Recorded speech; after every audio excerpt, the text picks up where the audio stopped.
I'm delighted to open the fourth session of this conference, titled Along the Road to Marriage in Jewish Households. Our first speaker is Daniel Palmer, a research associate at the Morris and Merlin Cohen Center for Modern Jewish Studies at Brandeis University. He will speak about what's love got to do with it, understanding marriage among Jewish young adults. Thank you very much. You have 20 minutes. Oops.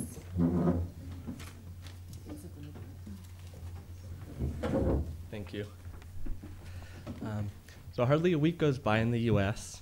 that the topic of marriage is not in the headlines. And it's not all celebrity gossip, although we're, I think, especially prone to that. But we're told, or we're informed, that marriage, like print journalism and cursive writing and the home telephone, is at risk of becoming extinct and under attack. And indeed, this isn't a new phenomenon either. For decades now, legal scholars, sociologists, and other experts have debated the status and the role in marriage. And what has perhaps changed the most is the pace of this change and the particular aspect of marriage that's under the microscope. So my presentation this afternoon will discuss the current state of marriage among Jewish young adults in the U.S. I'll begin with a brief background of current and historical trends of marriage among the general population in the U.S. to provide some context and comparison. And next, I'll provide a short description of marriage among American Jews, including what we know and why most data is insufficient to answer some of our most basic questions about marriage. I then turn to a description of the data and analysis used in my own study of Jewish young adults. And finally, I discuss some of the preliminary findings from my research and place them within this context of marriage in the U.S. more broadly and in the Jewish community, American Jewish community in particular. And I'll conclude with some comments on the implication of the findings for the individuals as well as the organized Jewish community. So this broad view that I'm going to present here of how marriage in the U.S. has changed over the past century is supported by numerous studies and that show remarkable changes, but also relative stability in the conception of and conformity to traditional values of marriage. Figures from the U.S. government put the current rate of marriage among white non-Hispanic men and women at its lowest point since 1950 to just 56% in the year 2011. Although the rate of Americans who ever marry remains high, as Sylvia Fishman had mentioned in her presentation, over 90%, we see that the trends today reflect a shift in family and household composition and as adults delay marriage later in life. Now, one of the most prominent researchers on marriage and the family in the U.S., Andrew Cherlin, professor of sociology, he describes three phases or periods of the institution of marriage in the U.S., building on work originally proposed by Ernest Burgess. The first phase, during the early 20th century, sees marriage as a formal social institution with high levels of conformity and social expectations of marriage. The second phase, during the mid-20th century, views changes in marriage as a private arrangement based on mutual affection and companionship. This companionate marriage is characterized not by patriarchal relationships, but by egalitarian relationships which are bound by love, friendship, and common interests. It's no accident that these phases closely mirror developments in the women's rights and feminist movements during the 20th century. Cherlin goes one step further, suggesting that companionate marriage peaked during the 1950s and suggests that since the 1980s, marriage has been characterized particularly by an expression of American individualism based primarily on individuals' personal self-growth and happiness. So unfortunately, I think we know little about the trends in marriage among Jews, Jewish young adults in particular. Most national surveys in the U.S. are ill-equipped for any kind of sub-analysis of Jews, since Jews represent such a small fraction of the population, and large numbers are difficult to reach in any kind of random sample. Furthermore, surveys that ask questions of religion also fail to account for the varieties of Jewish identity that many American Jews embrace. Data collection, especially at the national level in the Jewish community, is inconsistent and often wrought in controversy. Factors that are known to delay the age of marriage include level of education, labor force participation, and occupational prestige. And on each of these factors, American Jews are situated well above the general US population. But I think these offer just a partial explanation for the gap between American Jews and the general population. Both the role of religion as it's transmitted through expectations of endogamy, as well as social networks of Jews, may help explain some of the delay among Jewish Americans when compared with their non-Jewish peers. Whoops, excuse me. So in order to illustrate some of the trends of marriage among Jewish adults in the US, as well as the differences between American Jews and the general white non-Hispanic US population, I've put together a little graph that shows the current marital status from 1970 to the present. And then the top line, shown in red here, it shows the current marital status of white non-Hispanic US adults according to official US Census figures. The next line, shown in blue, right below that, shows that same information but for Jewish adults in the US according to data from the National Jewish Population Survey. Aside from the 1970 figure, you can see that Jews in the US have lower rates of marriage than the general US population. The next line, which is shown in green, shows that same trend as the NJPS, but for just the subset of 25 to 34-year-olds. And you can see that they're a few percentage points lower than the NJPS population as a whole. Since the NJPS was not conducted in 2010, no data is available for that year. And that last mark you'll see kind of hanging out on the right by itself with an X, shows the current marital status of Jewish young adults as determined from the Cohen Center for Modern Jewish Studies Jewish Futures Survey, which has been conducted from 2008 to 2012, and I'll have more information on that in a moment. So from the beginning, I rooted my research in the theoretical works of Gary Becker's theory of marriage and William Bishop and Stephen Knox's application of signaling theory to marriage. Becker's 1973 publication provides the framework for understanding the determinants of the gain from marriage, as well as assortive mating by market and non-market characteristics. And basically, Becker applied economic theory and principles to the subject of marriage. In the marketplace of potential spouses, he says, individuals will marry when it makes them better off. Signaling theory also has its roots in economics, dealing with uncertainty in the market. Signals act as shortcuts for characteristics that may not be readily known to the observer. And for example, an individual's level of education may signal to employers that a potential worker is productive. And in the context of marriage, a person's proclivity towards marriage may act as a signal to others that he or she is accepting of the rules and norms of marriage. Furthermore, as marriage becomes less common, its signaling value will increase and become more important. The last theory I was guided by in my research was gender theory. In particular, I took the approach that gender is viewed as an institution that is embedded in the social processes of everyday life and social organizations. For example, this view understands gender to be embedded in the institution of marriage, from the social expectations of gender roles and mate selection to the rites and rituals that govern marriage in the Jewish community. My research focuses on some recent data collected by the Cohen Center for Modern Jewish Studies at Brandeis University over a 3.5-year period between 2008 and 2012.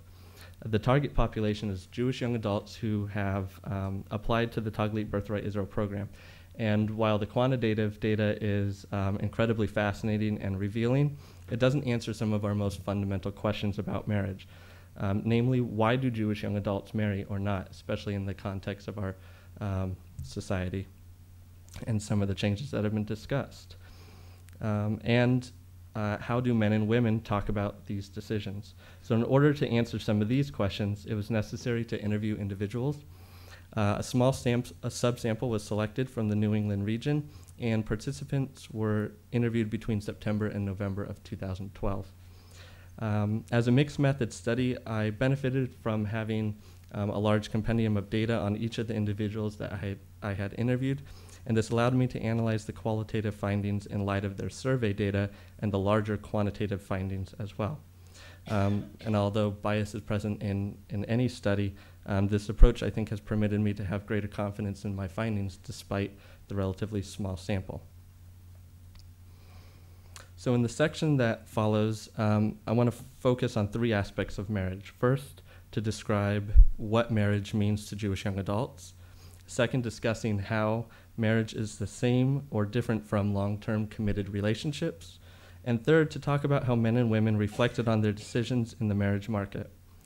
The interviewees included people from all different backgrounds and experiences, and in the findings that follow, I've selected some of the quotes that help to illustrate many of the patterns and trends that were uncovered in my analysis. Some of these examples have been chosen because they're particularly well stated or well thought, but I think they express what many others have said as well. So during the interview, respondents were asked a simple open-ended question: what does marriage mean to you? And surprisingly, I think, no participant indicated that marriage equated love. The idea that love is a primary filter by which they understand marriage, as we might expect in a companionate marriage, for example, was absent. And this would appear to validate Cherlin's third phase of marriage in the US and suggest that no major transformation has taken place since the 1980s. Virtually all participants, men and women, described marriage as a partnership or team. And one young woman that I spoke with, Susan, who has been married for 8 years, responded, "I feel like it's this commitment of support that we have for each other.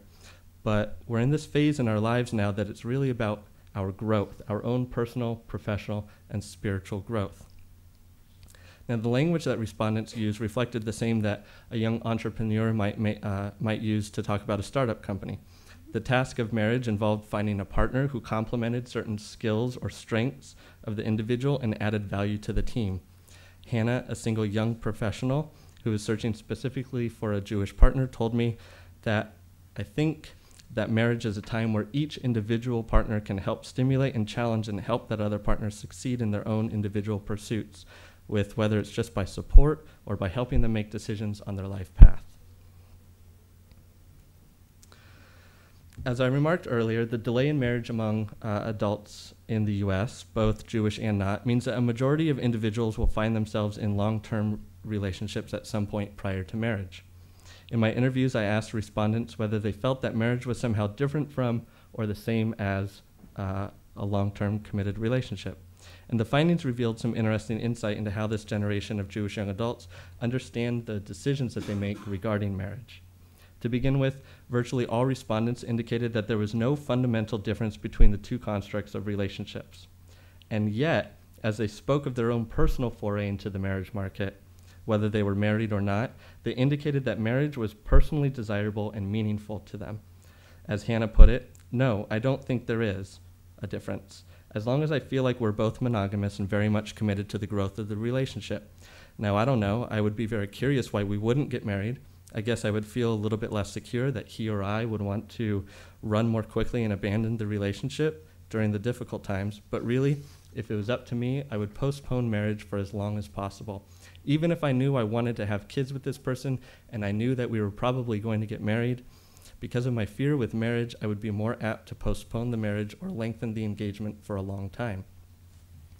As Hannah suggests, one perception of the benefits of a long-term relationship is that lengthening the period of commitment or engagement provides them with more time to get to know one another and to be sure that they are the one, so that when they do get married, there will be fewer surprises. And yet, more research, as again Sylvia had pointed out earlier today, more research actually points to the opposite effect, that the likelihood of divorce increases among couples who have cohabited for longer periods of time compared with those who did not. Now, another interesting finding is that the religion is seen as being important to marriage, but not within the context of a long-term relationship. So few participants spoke of religion outside of the context of marriage. The role of religion in the decision-making process revealed itself primarily in the search for a marriage partner, in preparation for the wedding ceremony and the ceremony itself, or in discussions of married life together.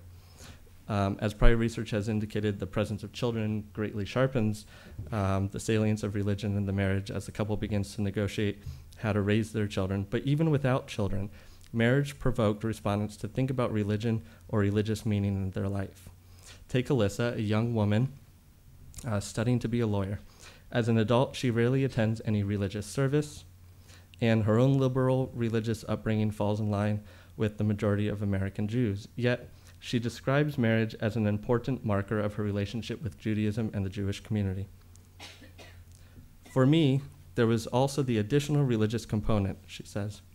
Before God, Olivia and I vowed to be together forever, to be faithful and true to each other, to be our, I'm trying to remember the Ketubah language, food for your soul, I think, to make each other happy, to just like each other, and those are what we promised in a sort of a religious sense and also in front of our community. Many other participants also invoked the presence of a Ketubah in the context of religious meaning in their marriage. Throughout the interviews and the analysis, I tried to remain sensitive to any gender differences, whether they were contextual or revealed in the patterns of analysis of what men and women said. While gender is an important lens to study marriage and its meaning, few gender differences actually appeared. Some of the differences that do appear seem to invoke old dilemmas for a new generation. Indeed, if anything I think has changed, it's that there's recognition by both men and women that gender disparities exist and that men also experience many of these same dilemmas. Some of these perceived differences exist in the marriage market. Men are seen as less mature or ready for marriage than women. They're viewed as wanting to just have fun and to be given an apparent pass for their behavior simply because they are men. This perception, I think, plays into both a social structural view of gender as well as a biological one, which sees women as somehow inherently focused on marriage as a goal in mate selection. For example, Saul, a young man just recently married, stated that, "I don't think women want to be with someone just to have fun. I think in the back of their mind, whether subconsciously or not, there's the thought of, this could be someone I could spend the rest of my life with." Whereas I think, especially with a lot of my friends, they sort of haven't thought that way. I definitely think women and men experience relationships differently. I think it takes us longer to get there. Hannah seemed to second Saul's statement.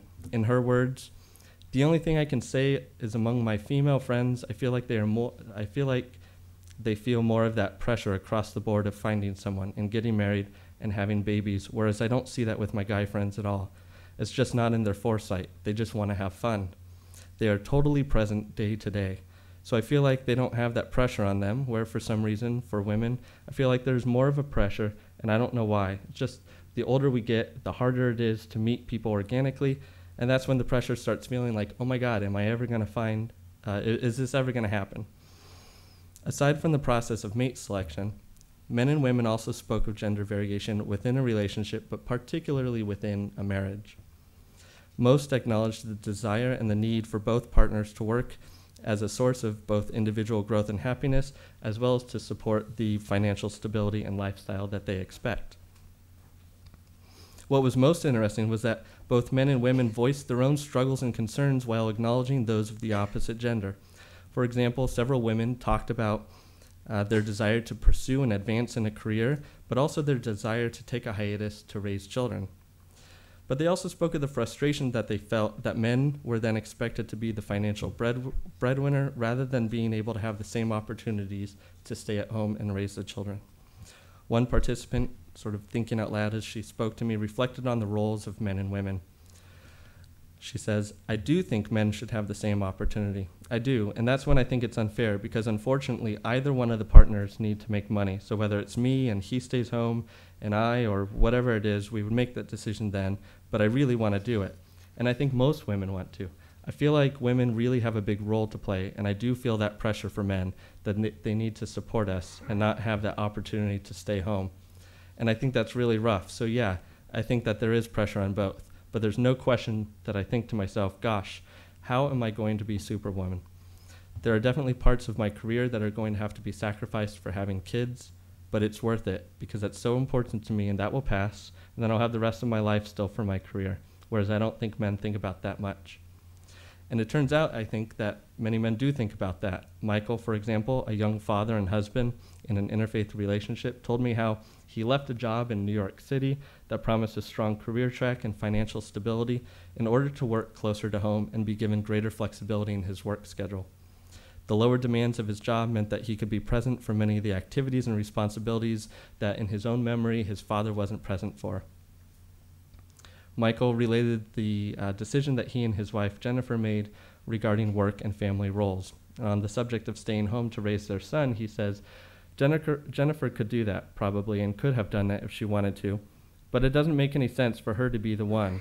If any of us was going to do it, it would have to be the one that's A, spending $1,000 a year to commute into the city, and B, not earning as much, who should be taken off to care. But what her working full-time means is that I have to contribute a lot around the house. This profound sense of inequality in the opportunities that are afforded both men and women was pervasive in the interviews. Now, based on this research, there are 4 areas that I think deserve further study and discussion.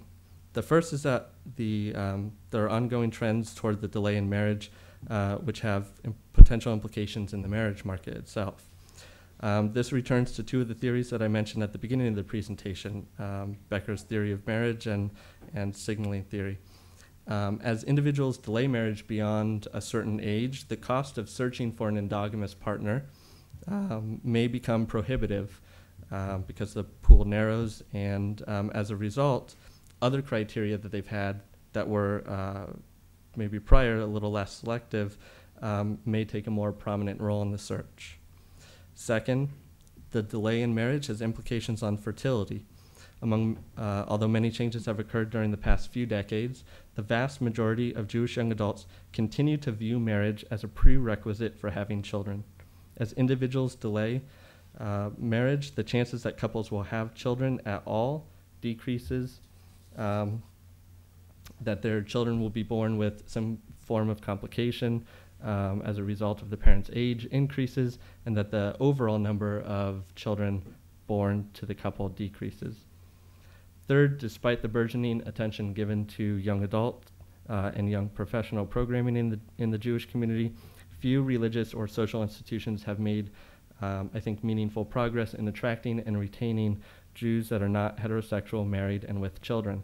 And as the face of the family continues to change, institutions, I think, will need to adapt or perish. And lastly, institutional responses to changes in gender roles may be needed to help men and women find a work-family balance that addresses the needs of today's family. And lastly, of course, more research is needed. So thank you, Toda Rabba.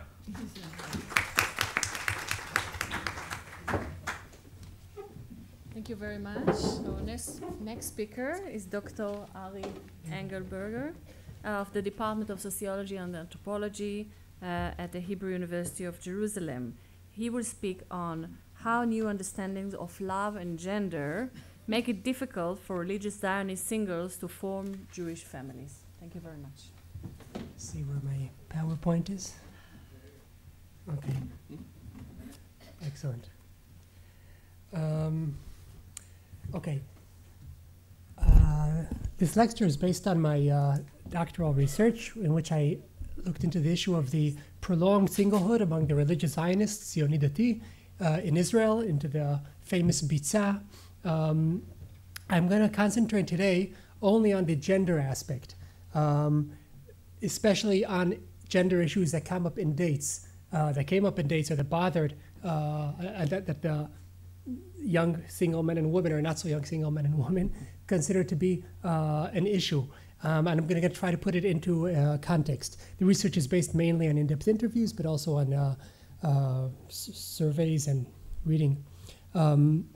Okay, so the prolonged singlehood is an issue that greatly troubles religious Zionists.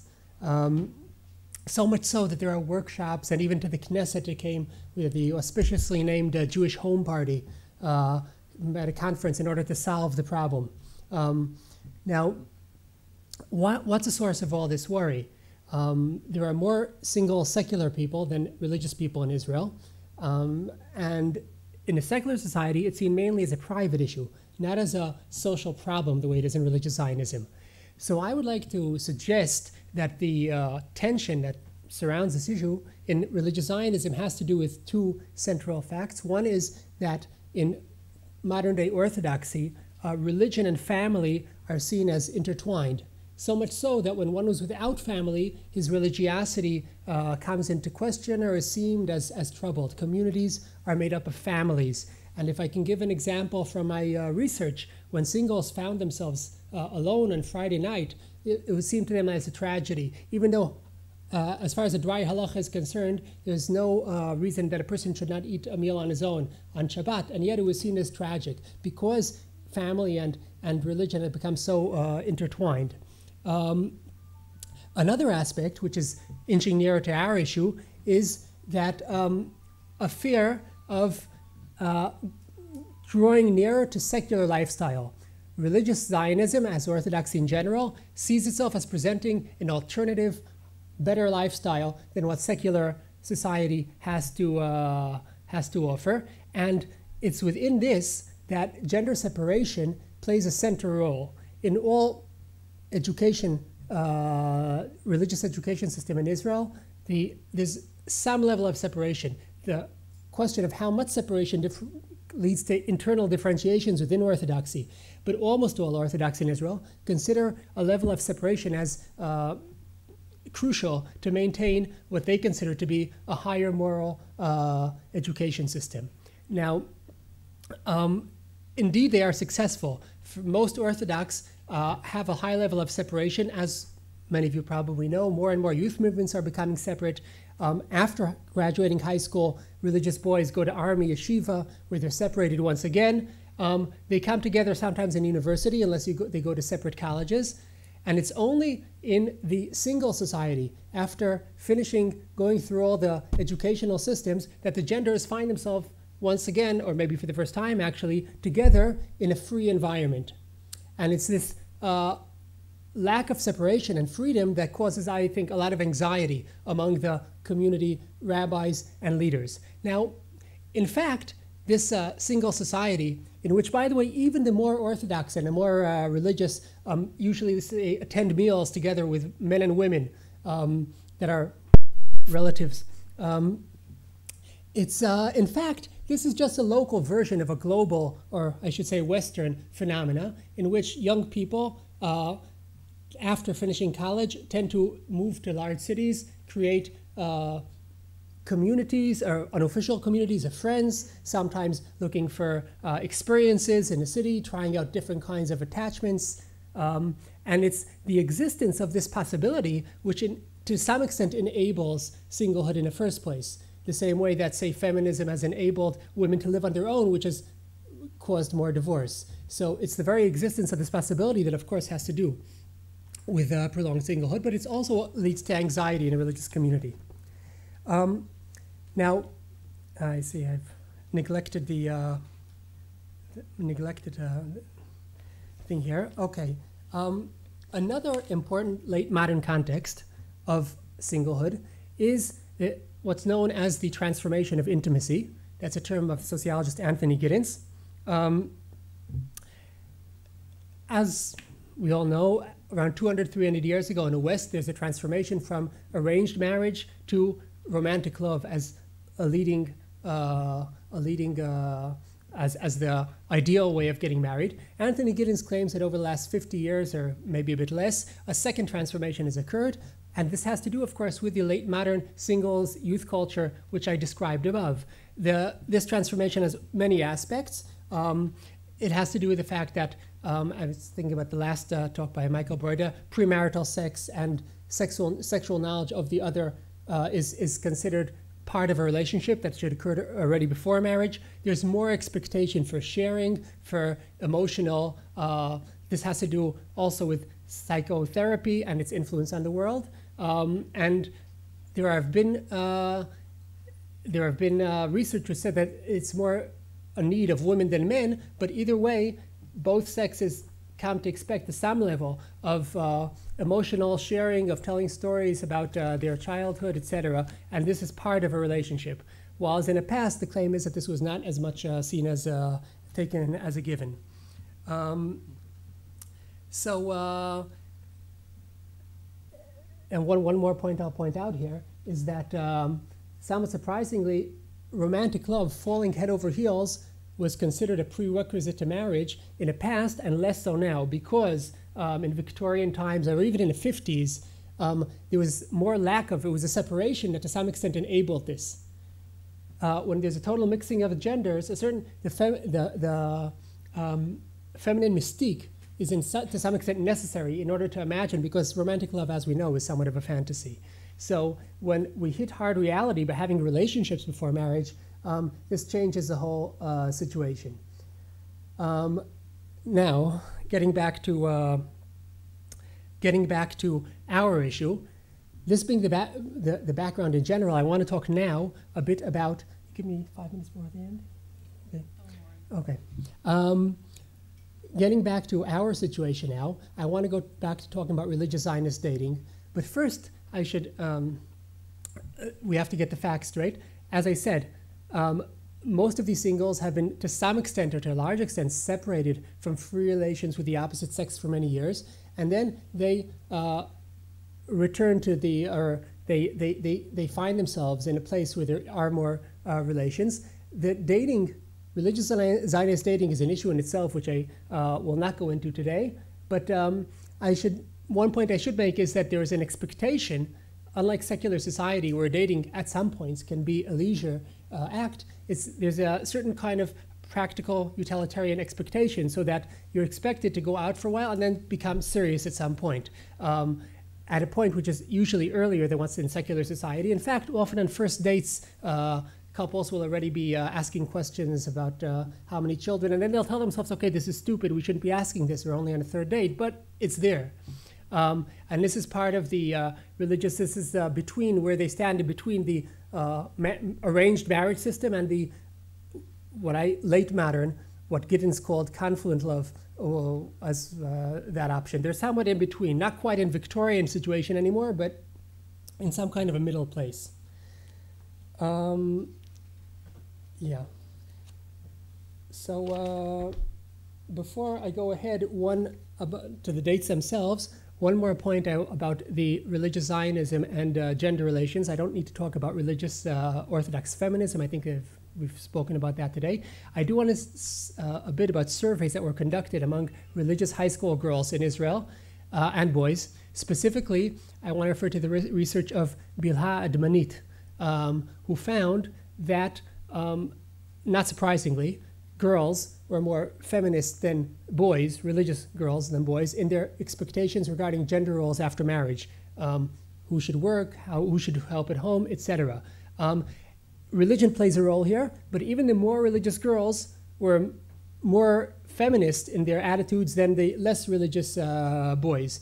Another issue that you found is that regarding religion, feminist stands are very low among both women and men, meaning changing ritual in synagogues, etc. Even if these young women enjoy themselves the Torah learning, which has now become a staple in religious high schools and in higher level learning institutions, they don't take the flag of feminism to making changes in the majority. Of course, there is a minority.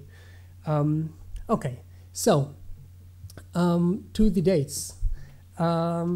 There are two main issues that came up in my interviewees regarding dates. One, classic feminist issue, disagreements regarding gender division of labor later on. And the second has to do with something which I will claim is connected to the changes that Giddens spoke about, that is, women were saying that men are not good at relationships, are not listening, or not good at intimacy. We're talking about emotional intimacy. So, examples. Shai is a 40-year-old single educator that I spoke to, and he's telling me about his dates. These are all translations that all the interviews were in Hebrew originally. He's telling me there are certain recurrent patterns, he means in his dating. The whole thing with women's status, how she views her role in the family, what she should do, what our relationship should be like, and her attitude to her career. I had more than a few dates in which the women were unwilling to give up their career for the sake of the family. A girl who chooses to be a doctoral candidate or a computer programmer, I don't want to change her. If that is what you want, then thank you very much. I don't see my future home like that you'll be coming back at 8 or 6 and our relationship will be on al-galgalim. You don't try to change her, and she doesn't want to change, so the relationship ends. notice that Shai is talking theoretically about having a wife who will be at home more, but in fact, it seems to be partially at least about prestige, because a doctoral student, well, maybe he doesn't know this, but actually can spend more time at home maybe than some other professions of lower status. So part of this at least seems to be anxiety about status, and that was backed up in some other interviews I made. Now, on the other hand, women, of course, I heard from them the opposite. Yafit, a doctoral, somebody who Shai would not date.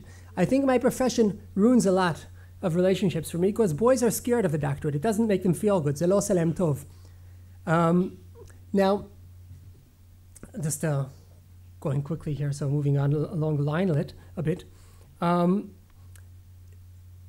Naama takes it to a bit of a different direction. She says, I get along well with secular boys who are more open and accepting. Naama is a student who on the one hand is a feminist, and this shows, but she's also deeply religious. So she couldn't really or wouldn't even consider going with a secular boy. She says, I think religious boys are still very threatened. It's like, it's really nice that you're getting a degree, but maybe you'll be a teacher. That would fit in better with their lifestyle. They're threatened by the fact that I have an opinion, that I know what I want, that I'm strong, that I'm assertive. It means that he won't run our relationship, or we'll run it together. Now, part of this, she attributed to education. In Israel, many religious men begin going to university at a fairly late age. Beginning at 24 is normal, 26 is even not unusual. Whereas a lot of the women who are also taught that they have to achieve as much as they can before marriage, sometimes by that time, like Naama will be already near finishing her master's, while the boys she's dating could be just recently out of yeshiva. Now, so part of it has to do with the education system. It's not only about being separate, it's also about the different ages that it ends, but it's also about the content of the education. And this is, I spoke about this to Pua. By the way, all names are of course not or changed. Pua is what we would call a shadchanit, a matchmaker, but she also leads singles workshops. And she told me the boys' education closes them. I'm speaking in very general terms, because Himmelfarb, these are schools in Yerushalayim, isn't the same as Chorev, and Har Amor isn't the same as the Gush. But part of the boys' education is very fundamentalist. I don't mean religiously. It's funny saying fundamentalist, not religiously. The boys study Jewish philosophy while the girls study literature. The boys study Talmud while the girls study psychology and communication. My daughter studied at Or Torah. She combined Toraim Derech Eretz. She goes to the theater and to the movies, reads literature, did her matriculation exams and media studies, and is open. Some of the boys, are more constrained. Not more religious, but more closed, less worldly. Now, this leads me to the second aspect. See, only a minority of my interviewees spoke about this issue. More spoke about the second issue. That is, making connections on an emotional level. Neta, who is a lawyer, who is 30-something, said, the inspiration of the Hezder guys she went out with is only with regard to rational issues. An emotional connection with guys, believe me, I've been out with many Hezder boys. It wasn't there. And they also see girls as an other. This is an issue that came up also in other interviews. Since I'm kind of short on time, I'll move along here. Another interviewee who made a similar point also connected it to sexuality and a scene in general. And this is a point, it's a rather long excerpt, but I think it's worth reading. Tamar is a 30-something-year-old journalist, and she's telling me about how the single scene works. She says like this. This is how it goes. Some men are really religious and marry young. They're good kids. They marry the first girl they meet on a date when they're 22. They don't know any better, so they continue to love her for the rest of their lives. Those who don't marry at that age, if he stays a virgin till the age of 40, something is wrong with him. He develops all kinds of inhibitions. This is not somebody I would want to be with. But there are many boys who studied in Hesder and were on the right track, now that they're on their own and are not supervised by teachers or rabbis, they're living on an island of young men and women. They're late bloomers. They touched a girl for the first time at the age of 27. Their attitude towards women is that of a sexual party. They're degenerate, Miss Avim is what she said. I hear from my friends, they treat them horribly. The sudden freedom caused them to lose their senses. They don't view a girl as a friend, only as a woman. They didn't study with her in yeshiva or serve with her in the army. What we see here is that these women are also referring to separation, to the hafrada, as an issue that even many years after it's over continues to influence. And I claim that the context in which we should understand this influence is the context explained by Giddens, in that the young religious Zionists who marry at the right age, at the age of 22, are following their romantic love pattern. They don't know women very well. They fall in love. What happens after marriage, I don't know. That leaves for other people to study. But the singles who stay single drift into late modern youth culture because this is what goes on in the centers in which they live, and their expectations change. Now, research has shown that women make complaints like this about men also in Western societies. So when my interviewees think that it's the religious men, is it only the religious men? Well, I would say that they probably are partially correct nevertheless, because it stands to reason that separation leads to strengthening of attitudes. Now, I'll skip this. One last point I would like to make, which I think is an interesting point. I have a minute or two? I'm past. I do have a few minutes? 2 minutes. Okay, exactly enough. I want to make a comparison to the work of Iris Parush, who, this might seem like far-flung. She studied Jewish traditional communities in 19th century Europe. She's found there that prior to Beis Yaakov and the whole women's education, there was a time in which Jewish women were allowed to freely read books and in foreign languages, and this led them to made them closer to Haskalah. Why were they allowed to do this? Even the daughters sometimes of Hasidic rabbis, because all the effort was put into the education of the boys. Women's education was seen as something, if they wanted to occupy themselves in their free time, well, sometimes it was even considered helpful later for making money, working with the goyim. Maybe if they're high-class families, if the girl speaks French, it speaks her shidduch level of higher quality. Now, what she found is that in the end, this ended up leading to a gap. That is, the marginality of women opened them more, gave them more Western cultural capital, and in fact led them not to want to go out with the yeshiva bachors or to divorce them, or sometimes staying with them but not being happy. And I find that with all the changes, and there are many changes, that pattern to some extent we can be seen here as well. That is, in religious Zionism, the effort of studying Talmud, and also in high school, also after high school, is put more into the men. Women study more also already in high school, as Pua said, but also after in university. Many more men study economics, computers, women more psychology, other things that open up to cultural Western ideas and not just to technology. And this leads to a gap. So in a way, the women their marginality allows them more openness. And one last comment I'll make is that the issue that did not come up, which one might have thought would have come up, is the issue of feminism in religion per se. That was not mentioned by men or women as an issue on dates. That is, nobody said, we have arguments about whether I should daven or lead. This was not mentioned at all as an issue. It seems that despite, but this is what most of the talking goes on about. I think for the singles, and in the end, what bothers them more is the daily issues and not so much the religious issues in contention that sometimes get a lot more attention. So, thank you.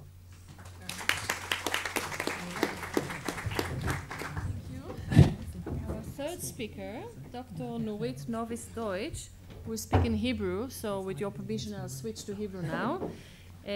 דוקטור נורית נוביס-דויטש מהחוג לייעוץ ולהתפתחות האדם באוניברסיטת חיפה תדבר היום על תיאולוגיות של זוגיות כמנגנונים ליצירת משמעות ופשר, השוואה של ספרי הדרכה לנישואין במגזר היהודי חרדי בישראל ובמגזר הנוצרי אוונגליסטי בארצות הברית. בבקשה.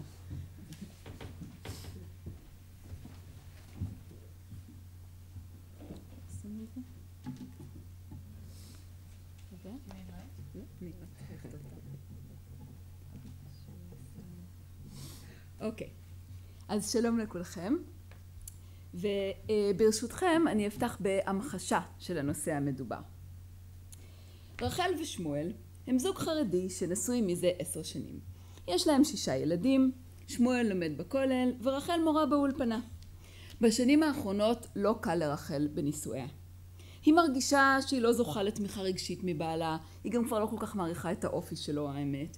והיא מרגישה שהשנים במקום לקרב ביניהם, כמו שהבטיחו לה, רק מרחיקות ביניהם. המריבות הולכות ומחריפות. רחל לא שוקטת על שמריה, היא עושה כל מיני דברים. היא שמעה קלטות, היא הלכה לשיעורים על שלום בית של רבניות. לאחרונה היא פנתה גם למדפי הספרים. אלו מדפים שהולכים ומתרחבים בשנים האחרונות, כמו שאני אסביר. והיא קוראת כל מיני ספרים על מה לעשות במצב הזה. הספר האחרון שהיא קראה למשל היה הבית היהודי של שמחה כהן, אחד מהפופולריים בז'אנר הזה. והאמת היא שרחל מתביישת להודות אפילו בפני עצמה עד כמה היא במצוקה. הרי רק בשבוע שעבר היא הסבירה למכרה חילונית שאין כמו הבית היהודי כמתכון לחיי משפחה מאושרים. אז מה קורה פה? אנחנו נעבור את הים התיכון ואת האוקיינוס האטלנטי ונגיע לנשוויל, טנסי. שם החיים בת'ני ורוג'ר. עיר שנחשבת לאבזם של חגורת התנ"ך האמריקאית, כן? יש שם 800 כנסיות כמדומני, ומתוך האנשים שתופסים את עצמם כדתיים, 50% מגדירים את עצמם כאבנגליסטים ככה רציניים.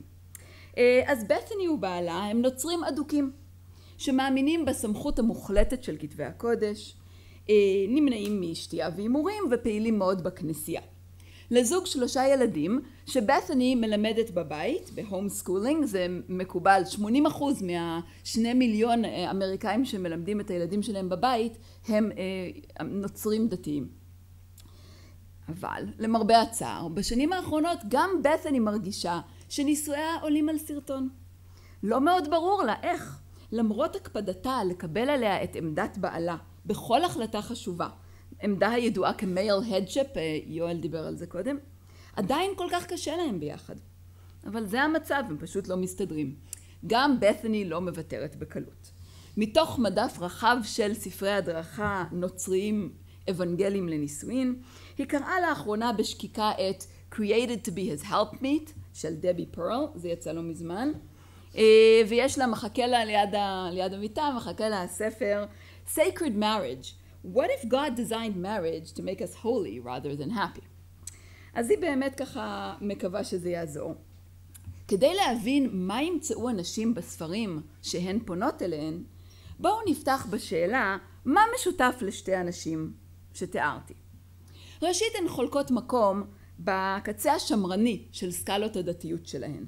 מבלי להיכנס לשאלה האם הן מוגדרות כפונדמנטליסטיות, שזו סוגיה טרמינולוגית שהחוקרים חלוקים עליה, ואני מיד אסביר איך אני התמודדתי עם זה במחקר שלי, ניתן לקבוע שכל אחת בדרכה שלה מסתייגת מערכי החברה הכללית, ומאמצת סטנדרטים מחמירים של התנהגות דתית, מוסרית ומגדרית. שנית, השתיים חולקות אמונה בחשיבות העילאית של ערך המשפחה המסורתית. נוטות לדחות את אופציית הגירושין, ומבטאות בחייהן ערכי צניעות, תואר מיני, בכלל הן מאמינות במהותנות מגדרית. התפיסה שאומרת שגברים ונשים נבראו שונים ומממשים יהודים שונים ומשלימים בחייהם. שלישית, שתיהן חוות את הקושי בנישואין שלהם כמשברי במיוחד, גם בגלל שלנישואים יש ערך כל כך גבוה בשתי החברות שלהם, גם משום שאותן חברות נוטות לקחת בעלות, כמו שאמרתי קודם, על חיי משפחה מאושרים, ולעיתים קרובות יציגו זאת בכרטיס הביקור שלהן ללא דתיים. אז מה שאנחנו בעצם רואים פה הוא קונפליקט עצום בין ציפיות למציאות, בין הצגה כלפי חוץ למה שקורה בפנים. המכנה המשותף הרביעי נובע מכל אלו. שתי אנשים מצויות בסיכון למשבר משמעות בחיים. כי הדת, שמהווה מערכת מעניקת משמעות כה טוטלית בחייהן, נדרשת כאן להעניק משמעות לזוגיות כושלת. וזאת מול אלטרנטיבות שנדחו, כמו הפמיניזם, אידאל האהבה הרומנטית, תרבות המימוש העצמי, וגם תרבות הפסיכותרפיה שסובבים אותה מכל עבר. זה לא שהדברים האלה לא חודרים, בוודאי שהם חודרים. להפך, אלה אופציות שכבר כולם מודעים להם, גם בתרבויות הפונדמנטליסטיות. היות שקשיים בזוגיות קיימים גם בחברות דתיות שמרניות, ואולי שם הם מאיימים במיוחד גם אם הם לא מסתיימים בגירושים תמיד, לא מפליא לגלות שבשתי החברות הללו הסוגה שנקראת ספרות הדרכה לנישואין הולכת ומתרחבת. כדי לסבר את האוזן, הנה כמה נתונים. אז בכלל ספרות ההדרכה זאת סוגה עצומה, שההיקף שלה לפי כל מיני מבדקים רק הולך וגדל.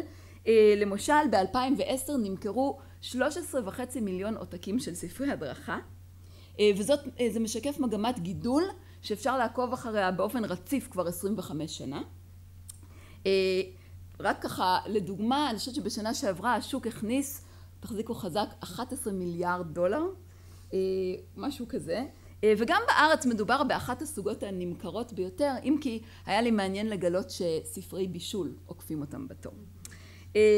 אם נעבור לפלח ספרי ההדרכה למגזר הדתי, נגלה שחיפוש באמזון מניב מעל 7,600 כותרים על זוגיות נוצרית מאז 1980, ומבין ה-40 רבי המחר בתחום הזוגיות בכלל, הרוב הגדול הוא ספרות נוצרית, דתית, והרוב הגדול מאלה זאת ספרות אבנגלית.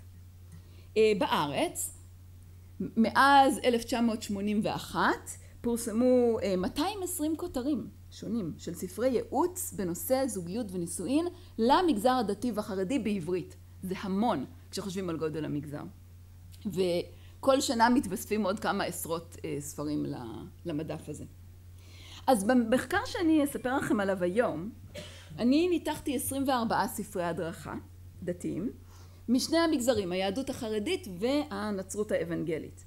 ובהתייחס לסוגיית הפונדמנטליזם, מה שבחרתי לעשות זה לנתח בכל מגזר 6 ספרים שהם מתונים יותר, ואז מה שאתם רואים פה זו רשימת הספרים המתונים יותר בכל מגזר, ו6 בכל מגזר שהם קיצוניים יותר, שמרניים יותר, ויש שיכנו אותם פונדמנטליסטים. חלק מהם מגדירים, לפחות בקבוצה הנוצרית, מגדירים את עצמם ככה בצורה מפורשת.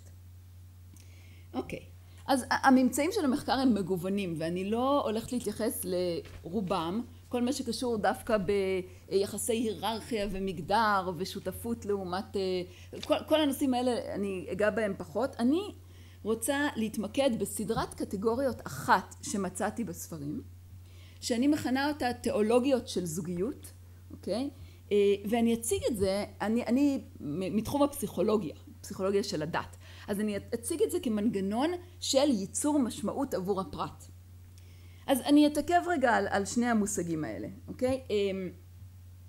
אחת התמות שחזרו בספרים שניתחתי כאמור במחקר הזה וגם במחקר קודם עם ארי אנגלברג על ספרות הדרכה לזוגות דתיים לאומיים וחרדים, זה הרעיון הזה שהספרים מבנים בצורה תיאולוגית את מטרת הנישואים ואת הרעיון של שלום בית. אז תיאולוגיות זוגיות מבטאת את העמדה שאלוהים בעצם הוא מעורב או משתקף באיזושהי צורה פעילה במערכת היחסים בין בני הזוג. כך שהשאיפות והמטרות המדומיינות לפחות של אלוהים הופכות לחלק בלתי נפרד ממה שקורה בין בני הזוג. בעצם הזוגיות יוצאת מתוך התחום של הכאן ועכשיו של הקשר בין השניים אל המעבר, כן? מין טרנסנדנט כזה, וזה גם איזושהי טרנספורמציה, אם תחשבו על זה, של הדיאדה למעין משולש. אוקיי. אני רוצה להדגיש שלמרות שהתיאולוגיות שאני אתאר שואבות ממקורות דתיים, כתבי קודש וכדומה, יש בהם משהו חדש, לא חדש במובן שזה אף פעם לא נעשה, אלא ספציפית האופן בו משתמשים בהם כאן הוא חדש, גם באיזה מקורות בוחרים, גם איך מארגנים אותם, וגם מה המסר שמשתמשים במקורות כדי להשמיע. אז עכשיו באשר למושג הזה meaning making, כן, הפרקסיס הזה של יצירת משמעות, אני אציין שכיום זוהי אחת הפרדימות המועדפות על פסיכולוגים של הדת, כשהם מנתחים מוטיבציות דתיות אצל פרטים. ומה הרעיון? הרעיון הוא שנעשה איזשהו מאמץ אצל אנשים דתיים לייצר משמעות בכל מופעי האמונה, הרגש וההתנהגות הדתית, ובמיוחד משתמשים בזה כשבאים לדבר על מצבים של משבר, אוקיי? אני נמצא במשבר, נמצא בעשרות מחקרים אמפיריים, אם לא מאות, שלדת יש כוח מאוד מאוד חזק לעזור במקומות האלה. למה? בגלל מנגנון ייצור המשמעות שהוא מפעיל. אפשר ככה להבין יותר מה זה meaning making, אם מנגידים את זה ל-sense making, להענקת פשר. אוקיי? שם פשוט שואפים להסביר תופעות, נאמר בעזרת הדת. אז בוא ניתן דוגמה בתחום שלנו, בתחום הזוגיות. הענקת פשר, כן, sense making, זה יהיה להסביר את ההבדלים בין נשים וגברים, למשל, על בסיס זה שאלוהים ברא אותם שונים. אוקיי? והענקת משמעות, meaning making, זה כבר תהליך סובייקטיבי. והוא מתמקד לא ברצון להבין, אלא ברצון להרגיש. להרגיש שיש טעם, להרגיש שאני שייך, שאני משמעותית. יצירת משמעות היא להרגיש שיש תכלית לנישואין שלי, גם אם הם לא מוצלחים. אז באמת לכל תיאולוגיות הזוגיות שהתרתי פה, משותפת הנחה על משמעות שהיא מעבר לגלוי, ושיש לחשוף אותה. כפי שכותב באחד מהספרים הרב פינקוס, זה ספר תפארת אבות. בואו נראה את זה. אמנם אין די בהבנה ששלום בית הוא עניין של בן אדם לחברו. המחשבה הזאת היא שגיאה גדולה שנזקה מרובה. צריך להתבונן ולהבין שעניין השלום בין איש ואישה הוא באופן מיוחד עניין של בן אדם למקום. זה בתמצית הרעיון של תיאולוגיות זוגיות. אז בואו נראה אותם. בספרים השונים נעשה השוואה קצרה מאוד. אז ככה. כמו שאתם רואים ככה מהאופן שבו ניסיתי להציג את זה גרפית, מדובר באבני בניין, אוקיי? זאת לא טיפולוגיה, לא שכל ספר יש לו תיאולוגיה אחת, אלא מחברים שונים, נותנים עדיפות לתיאולוגיות שונות, אבל אלמנטים של הרבה מהם מוזכרים בהרבה ספרים, וגם ניסיתי פה לתת איזושהי אינדיקציה להיקף או ריבוי השימוש בכל אחת מהתיאולוגיות. אז זה שלמטה, נישואין כמצווה, זה מעין בייסליין. זה מופיע בכל הספרים, אבל הרבה פעמים דווקא לא כל כך מרחיבים עליו. זה משהו שהוא בעצם מובן מאליו, אבל חייבים להזכיר אותו. כי מצוות פריאה ורבייה, כידוע לכם, היא הראשונה במניין תרי"ג, ועל מנת לקיימה יש להינשא. נובע מכאן שצריך להתחתן, זה רצון האל, זאת מצוותו, לפי ההלכה ברמה מסוימת. אין פה חשיפה של משמעות מעבר. יש כאן תזכורת לכך שהמסגרת הבסיסית כבר נתונה. צריך להתחתן, ורצוי מאוד גם להישאר נשוי. על הבסיס הזה מתווספות התיאולוגיות מעניקות המשמעות הבאות. אוקיי. סוד הבית היהודי. זה אוסף טיעונים שמציג את בניית הבית היהודי כמתכון להרמוניה זוגית. אוקיי? אז זה רעיון שאומר למשל, אם תקפידו על כל מצוות נידה, בעצם תגיעו לאושר בתחום האינטימי וכן הלאה. יש לנו את הבית כמקדש, שני אלה בהחלט נפוצים. עמדה תיאולוגית שמתמקדת במרחב הזוגי כהזדמנות ליצור מקדש מעט עלי אדמות ולקדש שם שמיים. הזוג מתואר כמי שמסוגל, אם הוא מכוון את עצמו לכך, להפוך את הבית לאתר של קדושה. אז הרב שמחה כהן למשל שהזכרתי קודם כותב, אם יעמדו בני הזוג במשימה זו ויחסי אחווה טהורה ישררו ביניהם, תאוחד אישיותם וביתם יהפוך לבית מקדש בזעיר אנפין. כל ההשקעה הזאת תביא את הזוגיות לשלמות אמיתית שתהווה משכן לשכינה. אוקיי, יש לנו גם תיאולוגיה של צירוף המידות, תיאולוגיה שאומרת שבעצם המטרה של נישואין היא לעזור לנו להפוך לאנשים טובים יותר. בספרים השמרניים ביותר אנחנו נמצא את הטיעון שככל שהנישואין קשים יותר, כך בעצם אתה צדיק גדול יותר, אלוהים מנסה אותך יותר, אם אתה שתקן אתה תקבל אישה פטפטנית שפשוט תשגע אותך, זה כדי שתצרף, קוראים לזה כור הזהב לצירוף המידות. אוקיי. המספר 5 הוא די נדיר בספרים החרדיים, הוא יופיע הרבה יותר בספרים האבנגליים, מודל לאינטימיות עם האל. וכאן הרעיון הוא שהאישה פה היא לגמרי אינסטרומנטלית, זה כתוב, אני לפחות מצאתי את זה בספרים לגברים בלבד, היא נועדה ללמד את הגבר איך ליצור קשר אינטימי עם אלוהיו בסופו של דבר. הנה דוגמה, כל מה שאדם עושה ופועל עד נישואיו, אינו אלא בבחינת הנוגה אשר מסביב, בעצם הסוגיה הוא אינו נוגע עד שיבנה את ביתו. אז זו דוגמה. והאחרון, תיקון העולמות, כבר יותר נפוץ. כאן הזוגיות היא פרקסיס דתי של תיקון עולמות עליונים. והרב שיק לדוגמה פונה לבני הזוג בתחנונים ואומר, תשתדלו בכל מחיר שיהיה שלום בית, ועל ידי זה תזכו לעשות כלים לגבי גילוי אינסוף ברוך הוא. גם בגירושין הוא אומר, גירושין זה לא פתרון. אתם הורסים אחד את השני, הורסים את הילדים, והורסים את כל העולמות העליונים. ויש עוד הרבה דוגמאות שאני אדלג עליהן מפאת הזמן. בואו נראה מה קורה בספרים האבנגליים. אז אתם תראו שבאופן בעיניי מעניין יש דמיון מפליא. 4 מהמודלים קיימים פשוט אחד לאחד עם הבדלים מאוד קטנים. 2 הם שונים, אבל התמה הכללית היא אותו דבר, תמת המיסטיקה. אז יש לנו את הרעיון, במקום הנישואים כמצווה, יש לנו את הנישואים כרצון האל, כמובן שמצווה היא לא מושג אבנגלי. אבל אנחנו מוצאים את זה גם, כמובן הרבה פחות, זה כבר לא הנחת בסיס, אבל זה מופיע בכל הספרים. אלוהים רוצה שנהיה נישואים, זאת אחת הסיבות. סוד הבית הנוצרי, סופר פופולרי בספרים האלה, אני אצטט לכם רק ציטוט אחד. בואו נראה, ניקח את זה. When you make a decision to love or respect your spouse, the dividends are without end. Jesus is offering you a bargain. Do a few things on earth in this life and get many things forever in heaven. אז זה דוחה את הפרס לעולם הבא. יש כאלה שטוענים שהפרס הוא ממש פה. מישהי אחת כותבת, if you want what I and thousands of other women have, then you must follow the plan the way God wrote it in the Bible. מה התוכן של הפלן זה קצת פחות ברור, כי אין את ההלכה. בדרך כלל הכוונה על האישה לציית בכל לבעלה, זה בדרך כלל הסוד, מוסתר. המודל לאינטימיות עם האל תופס פה נפח גדול, זה לא מפתיע, אבנגליות כולה עוסקת במושג האהבה, האהבה בין אדם ואל ואהבת האל לאדם, ואפשר למצוא לזה המון דוגמאות, אם תרצו תשאלו אותי אחר כך. צירוף המידות גם מוזכר וגם לא כל כך מעט. Being married forces you to face some of the character issues you'd never have to face otherwise. אוקיי? וכן הלאה והלאה. מה המודלים שלא מופיעים בספרים החרדים? המודל של המסתורין של אהבת האל, שהרעיון שלו זה שמה שקורה בין הגבר לאישה משקף את המסתורין הגדול של למה אלוהים ירצה לאהוב אותנו בני אדם הנחותים.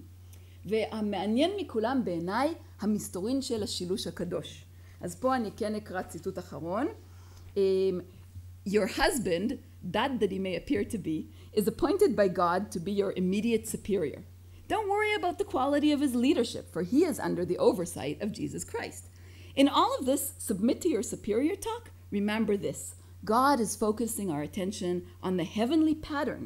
The emphasis is not on women submitting to men, but rather on women showing here on earth the heavenly pattern of the son submitting to the father. אוקיי? זה מעניין להשוות, אגב, בין המסתורין של השילוש הקדוש לתיקון העולמות. תיקון העולמות כולו עוסק בזה שיש פירוד, יש פירוק, והמטרה היא לאחד. כאן ההיררכיה מוצגת כיש שלם, אבל חייבים לראות את החלקים בתוכו, את הפירוק. ויכול להיות שגם אפשר לאתר פה הבדלים בדגש על היררכיה. למרות מה שנאמר פה בכמה הרצאות קודמות על זה שהיררכיה, ואני מסכימה, קיימת בעולם החרדי ללא צל של ספק, הספרים לא מדגישים את זה באותה צורה. הם לא הופכים את זה לאידאל. האידאל ביניהם זו השותפות דווקא, שגם זה הוזכר פה. בספרים הפונדמנטליסטיים ביותר אין שום אידאל כזה. שותפות היא לא האידאל. האידאל הוא submission, שזה די מעניין. אז אני אסכם. מבחינת meaning making, בואו נחשוב מה זה אומר. כל ספרי הדרכה, חרדים, דתיים, חילונים, כולם עוסקים בסנס מייקינג, בלתת הסבר לתופעות. זה מה שספרי הדרכה, חלק ממה שהם עושים. כולם גם נותנים עצות. בשביל זה הם נוצרו, בשביל זה קונים אותם. מה ההבדל? תיאולוגיות של זוגיות אנחנו לא נמצא כמעט, אם בכלל, בספרי הדרכה חילונים, שגם אותם בדקתי. לא נמצא אותם כי המטרה היא לא ליצור מינינג. תמיד יש את האפשרות גם לצאת מהמערכת יחסים, יש אפשרויות אחרות. ככל שהחברה מצומצמת יותר במרחב האפשרויות שמוענקות לנשים, ואולי גם לגברים בעצם, כך אנחנו נמצא יותר הישענות על תיאולוגיות של זוגיות. ובזה אסיים להם.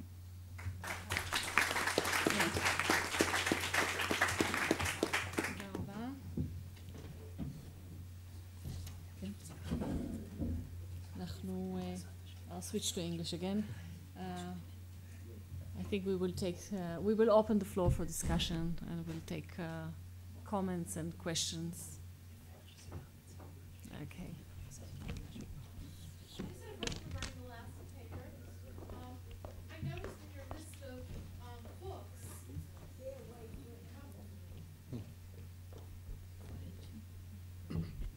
So regarding the final paper, I noticed in your list of books, on the Jewish side, they seem to all be written by men. And on the Christian side, some are written by men, some are written by women, many are written by couples. And if I'm wondering correctly, these are often directed at female readers? And so I'm wondering sort of about that gender component, about who's writing these books and who's reading them. I found this really fascinating. Do you want to answer now or later? No, just let's collect a few. Okay. השאלה שלי בעצם נובעת מהשאלה הקודמת. בשני המקרים שתיארת, זאת האישה שקוראת ושמתאמצת להציל את הנישואים. האם זאת העצה הניתנת בספרים, או האם יש פה עבודה משותפת של שני בני הזוג?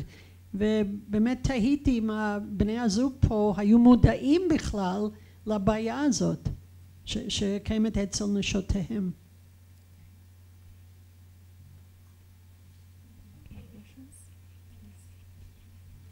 Just a second.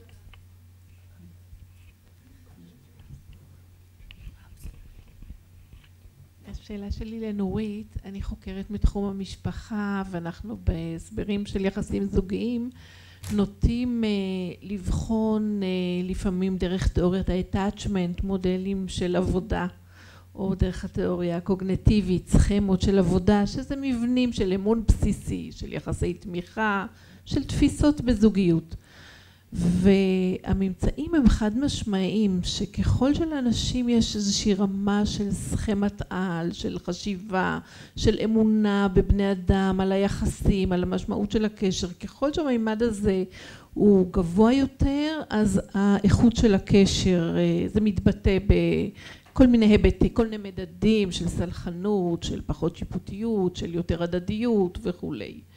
ואני מדברת איתך מהשפה שלי וכאילו כשאני מקשיבה לך אז אני חושבת איך לא שאנשים ימצאו הסברים לעולמם ואז זה נותן להם כוחות. אלא אם כן תגידי לי שזה עדות למרחב המצומצם וזה לא נותן כוחות וזה מחליש אז תסבירי לי במה לדעתך. כאילו תעשי איזשהו דיאלוג אם את יכולה בין הממדים שאנחנו מייצגים ואני גם מאוניברסיטת חיפה אז גם נדבר בחיפה.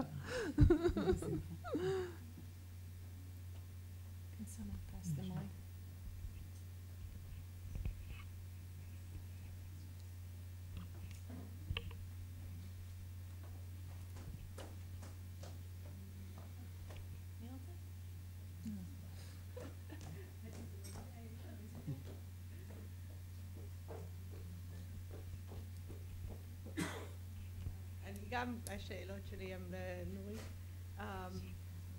שני דברים בעצם. קודם כל אני הופתעתי לשמוע שהעניין הזה של המודל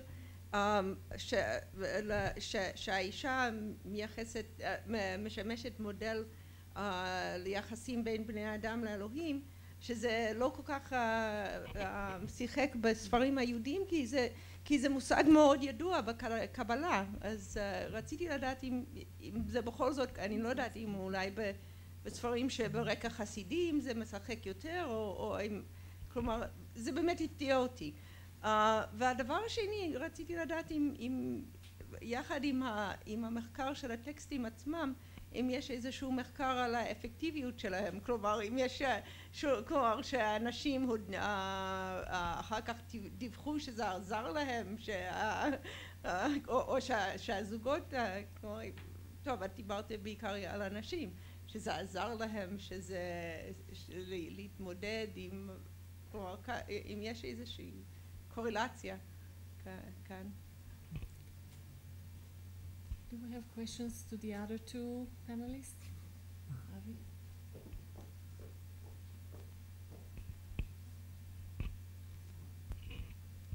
My question is to Ari. Though people don't like talking about in Israel about adatiyut or whatever, I was wondering whether there's a difference with regard to people who come from a Sephardi background, Edot HaMizrach, and those who may come from an Ashkenazi background with regard to the issues you study. Okay, we'll stop here and maybe we'll have time for another round. Would you like to start? אוקיי. טוב, כמה שאני אנסה לענות על כל השאלות. נתחיל מהסוף פשוט.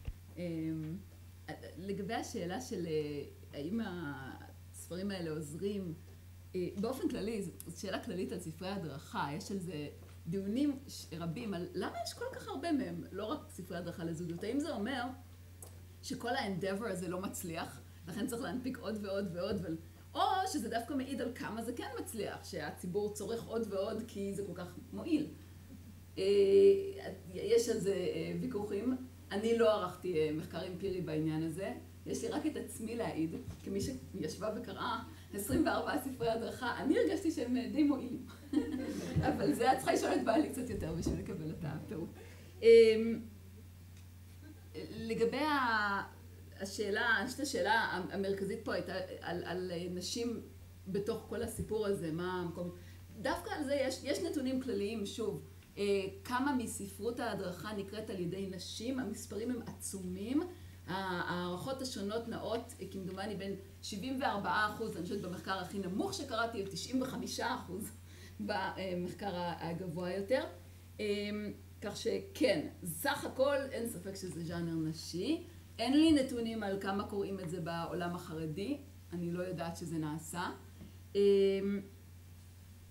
אז בעולם החרדי כן, ככל שהולכים לכיוון השמרני יותר, כן יש הפרדה והבחנה בין ספרים לנשים ולגברים, ולא תמיד הספרים לנשים נכתבים על ידי נשים, אבל גם לא כל כך מעט.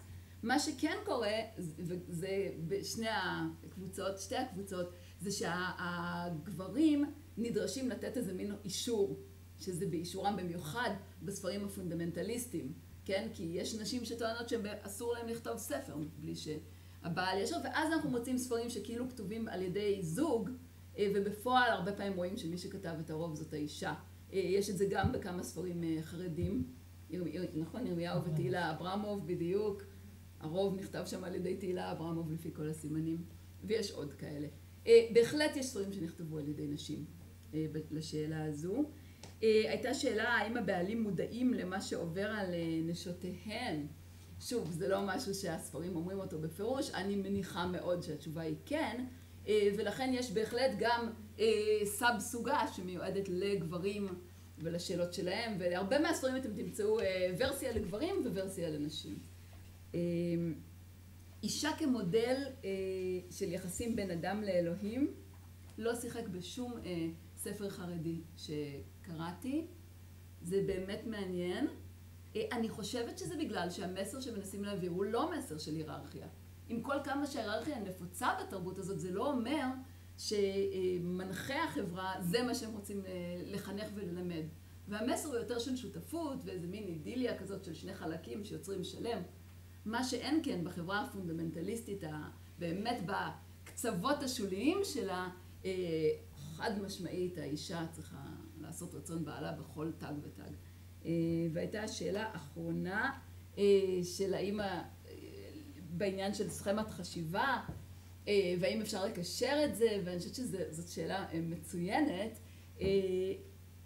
אין לי נתונים שוב על המועילות של הספרים, אני חושבת שזה בהחלט חלק מההסבר לכוח שלהם. העובדה שהם נכתבים בכזה קצב ועוד ועוד ועוד בעיניי, זאת עדות גם לצורך וגם לאיזשהו פתרון שהם מספקים, גם אם הוא פתרון מצומצם, שאני הצגתי אותו כפתרון של סיפוק משמעות. אני חושבת שזה כן נכנס לא רע למה שאת אומרת, על הכוח של זה בהתמודדות עם זוגיות.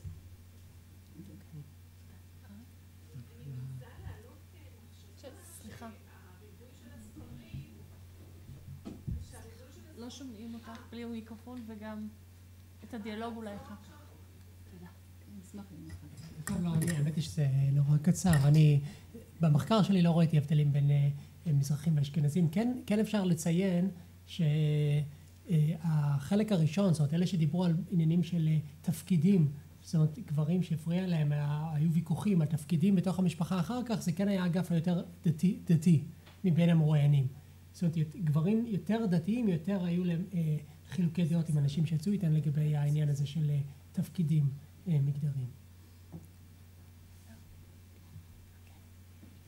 יש לנו זמן לעוד איזה סבב קצר של שאלות, אז בבקשה. So I'll ask a question for Ari and Daniel. Both of you were talking about delayed marriage.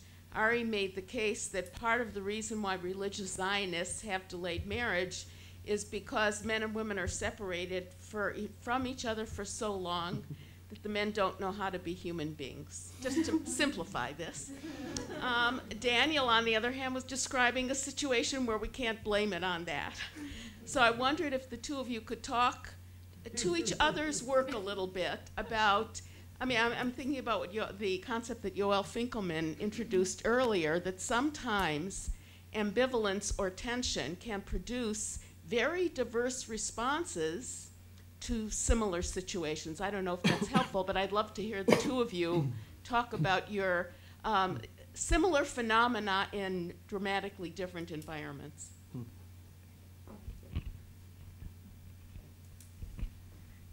ארי, אז שאלה או יותר תהייה, אתה הזכרת בסוף את המאמר של איריס פרוש לגבי הנשים בחברה החרדית, עוד לפני הקמת בית יעקב.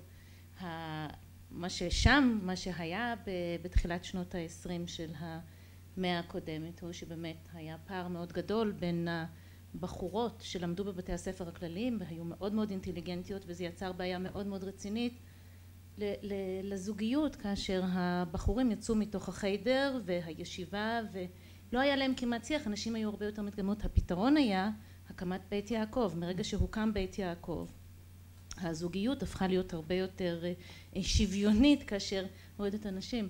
השאלה מה יהיה הפתרון, זאת אומרת אני תוהה, זה לא אולי שאלה, אבל השאלה אז מה הפתרון היום לאותם נשים שבגיל 26 הם כבר לקראת דוקטורט והבחורים שיוצאים מהישיבה, אז נקים בית יעקב של הציונות הדתית? לא, זאת אומרת זאת שאלה שצריך לשים את הדעת לאן אנחנו הולכים בהשוואה.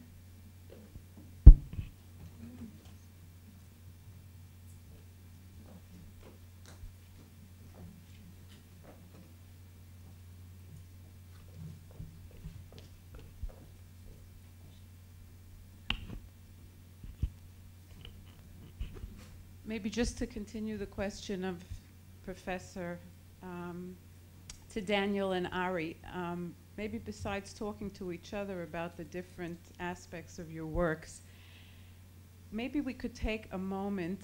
It's beautiful and incredibly intellectually stimulating to hear all the topics, but if we could take a moment to talk a little bit about solutions to what I think some people, some mothers, single women, men may see as a potential problem.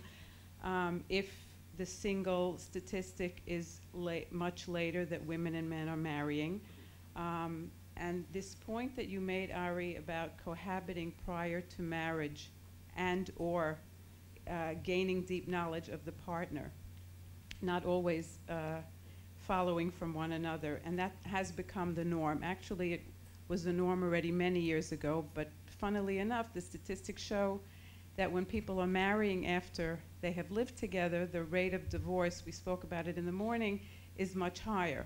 And I've always tried as a religious woman to understand that, because I think that if couples would have the opportunity to live together before and know if he's going to leave the toilet seat up and not put the cap on the toothpaste, that then I would know, well, then why would I want to marry this guy? So funny enough, the statistics show that the divorce rate is much higher among people who have lived together before.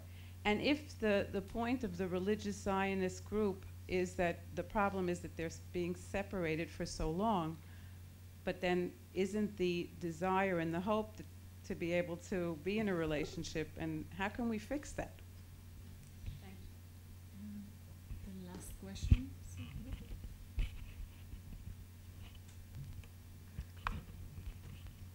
Me? Okay, the last question. Here, please. I may take the microphone again. One more follow-up to Professor Fishman's question. I'm wondering perhaps about also some of the American and Israeli differences between your research and how having the school system be the way it is in Israel versus what it is in America, army service, et cetera, how that might affect differences between your work. And whether that would affect differences, actual differences in the world, as it were, between what's going on with perhaps American Orthodox singles versus Israeli. Last question to you, sir.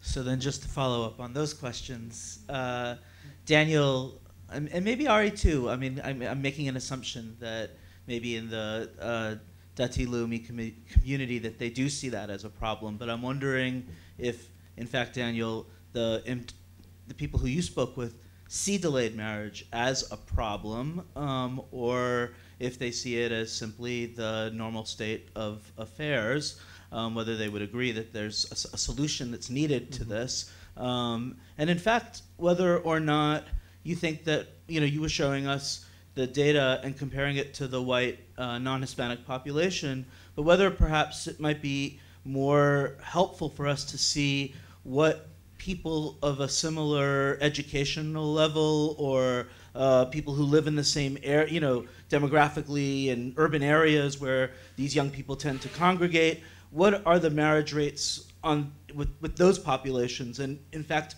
is there as large a disparity between the Jewish population and the general population when you account for those variables as well?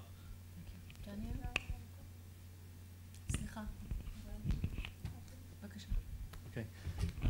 Well, I'll start with the last question first, perhaps, from Jonathan. If we were to compare other factors rather than just to the general white non-Hispanic U.S. population, then that gap would narrow a little bit. So it tends to be more of a class problem, or maybe not problem, but class gap rather than simply Jewish, not Jewish. So if we were to take, for example, those with advanced degrees, masters and PhDs in particular, we would find level of education has a large effect on who marries. It delays marriage for longer, but once you get past a certain age, about 27, 28 years old, those with advanced degrees actually have higher rates of marriage than those without, especially those without college at all. Whereas the reverse used to be true 50, 60 years ago, that those without degrees would tend to be married younger, but also more at a higher rate. And those with advanced degrees were more likely to either delay marriage or delay it altogether and just not get married. So the reverse is true today. So it's mainly a class issue, income and occupational prestige and education, which are all related to one another. In terms of solutions, I don't know that I have an answer or a response to that.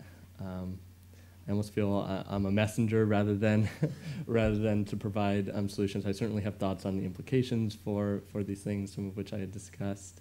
But whether there are solutions or not, I don't know. I'm happy to think about that some more though, and give some more thought to that.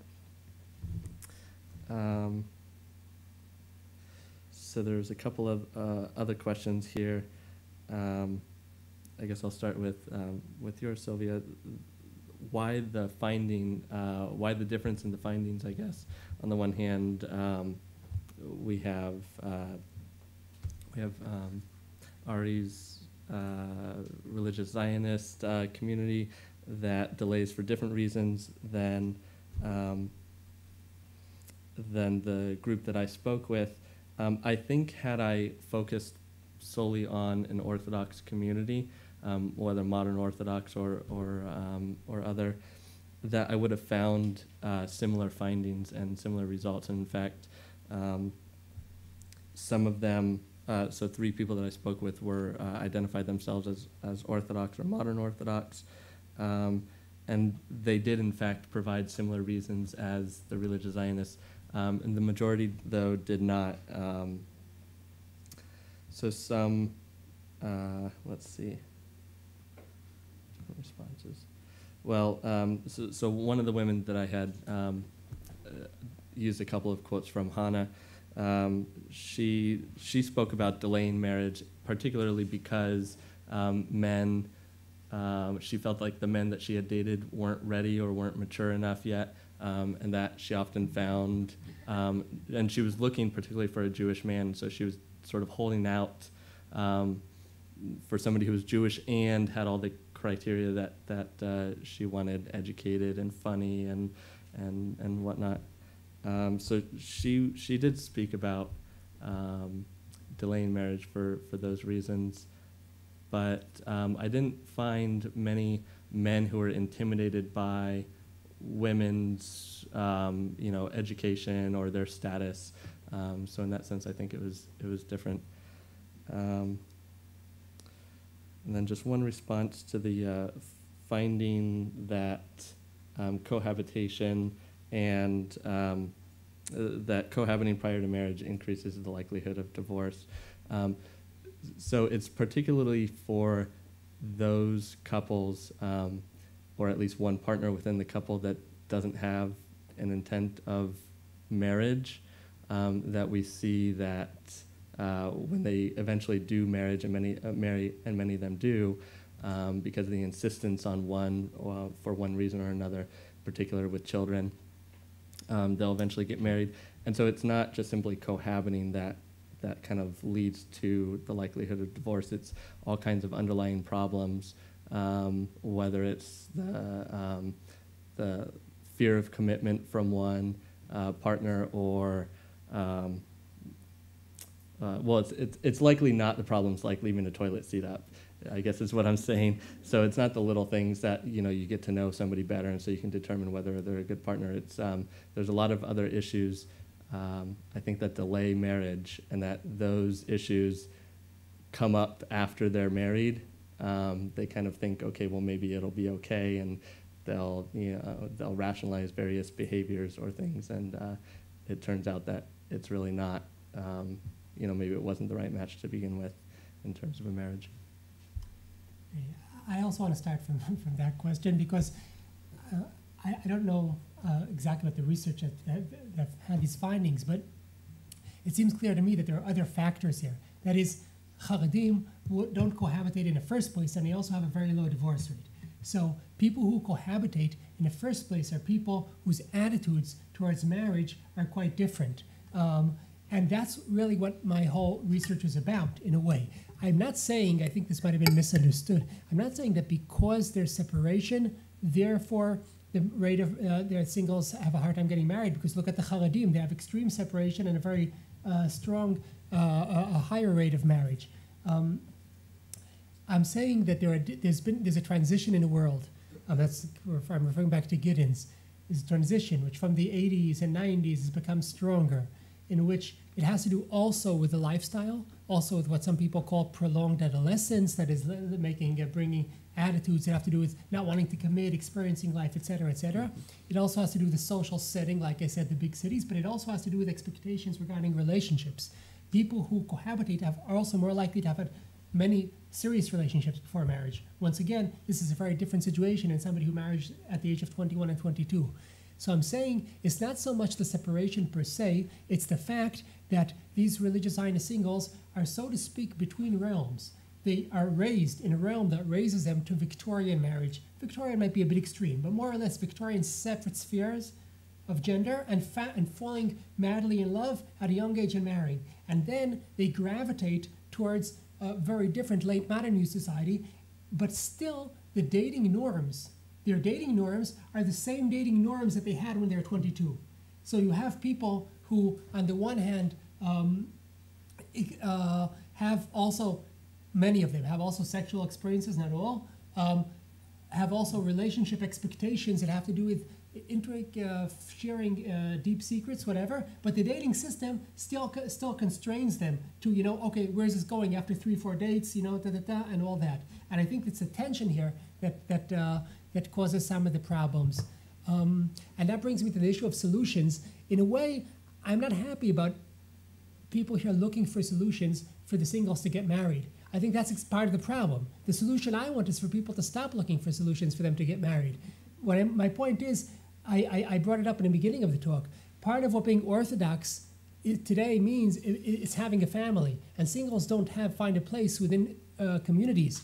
I would look for a solution in a different direction. I would look for a solution in making one single feel that one can be single and Orthodox, and it's not an oxymoron. The people want to get married, yes, they want to get married, but there's something patronizing about the way society says, we'll find solutions for you. Part of the processes here are global processes. You're not going to change them by making some workshop. They're global processes that have to do with the Western world changing. And now what you can do is make society more closed, like the Torani Chardal tried to do. Okay, so that's possible, but I know some Torani Chardal people who are in yeshiva in Shavei Chevron or somewhere else till the age of 28, but finally at some point they leave and then they change greatly. You're not going to change world society now. So I think it's more about coming to terms with there being singles than about solving the singles solution problem. Nevertheless, if one would have to think about it, I would think about it in maybe possibly changing attitudes to dating. Part of it has to do with the pressure. The fact that people are now on a personal level, people will look for their psychological solutions. It has to do with, their own issues. They're caught between, yes, wanting a traditional family and believing in religion and lifestyle that they somewhat, not totally consciously, have inculcated and are part of. There are differences between Americans and Israelis. So that's sort of in general of Daniel's work. I have to think more about it. No doubt the separation of the sexes is greater in Israel. In general, if the religious Zionist society, if one could say such an unscientific statement, is more religious than the American modern Orthodox. In Israel, the term modern Orthodox is used for the left-wing, most liberal part of the religious Zionist society. So in general, it's a society that mixes nationalism and religion, and not modernity and religion, even though de facto they merge also modernity, but the fact is they prefer not to use that term. They prefer the term that implies merging of nationalism and religion, and it's not a coincidence.